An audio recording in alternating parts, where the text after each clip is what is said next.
Assalamualaikum warahmatullahi wabarakatuh. Pada kesempatan kali ini, kita akan membahas satu perkara penting yang seringkali masih dianggap remeh, yaitu kebiasaan memakai benda-benda tertentu sebagai penangkal atau pengusir mara bahaya. Pembahasan ini adalah bagian dari kitab Tauhid, kitab yang menjelaskan bagaimana seorang hamba harus mengesahkan Allah dalam seluruh bentuk ibadah dan ketergantungan. Saudaraku, di tengah masyarakat kita, mungkin kita masih sering melihat ada yang memakai gelang, benang, kalung, atau bahkan rajah dan jimat tertentu, dengan keyakinan bahwa benda itu bisa melindungi dari penyakit, kecelakaan, atau gangguan makhluk halus. Ada yang menggantungnya di rumah, di mobil, atau memakaikannya pada anak kecil karena takut si anak kena bala.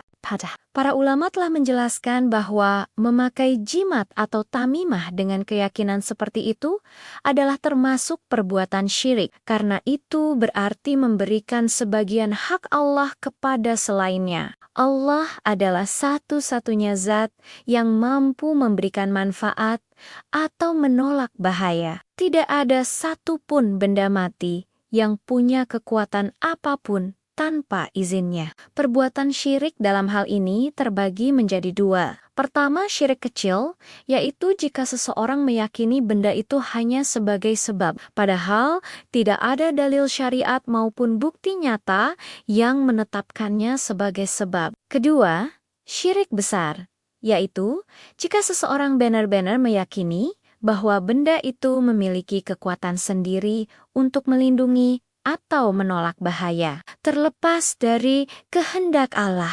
Keduanya, baik syirik kecil maupun besar, adalah perkara yang sangat berbahaya dan bisa merusak tauhid seseorang. Ingatlah, tauhid bukan hanya di lisan, tapi juga dalam keyakinan dan ketergantungan hati. Jika hati kita mulai bergantung pada jimat, pada benda, pada kalung, maka saat itu kita telah memalingkan sebagian tawakal kita kepada selain Allah. Mungkin ada yang beralasan, tapi jimat ini isinya ayat Quran, ada tulisan doanya, berarti tidak apa-apa. Namun, banyak ulama menjelaskan bahwa meskipun isinya ayat Quran, tetap tidak boleh dijadikan jimat. Al-Quran diturunkan untuk dibaca, direnungkan maknanya, dan diamalkan isinya, bukan untuk digantungkan sebagai azimat penolak bala. Maka dari itu, jika kita pernah memakai jimat atau menggantungkan benda tertentu dengan niat seperti itu, segeralah bertaubat kepada Allah. Buang dan hancurkan benda tersebut. Lalu perbarui keimanan serta tawakal kita hanya kepada Allah semata.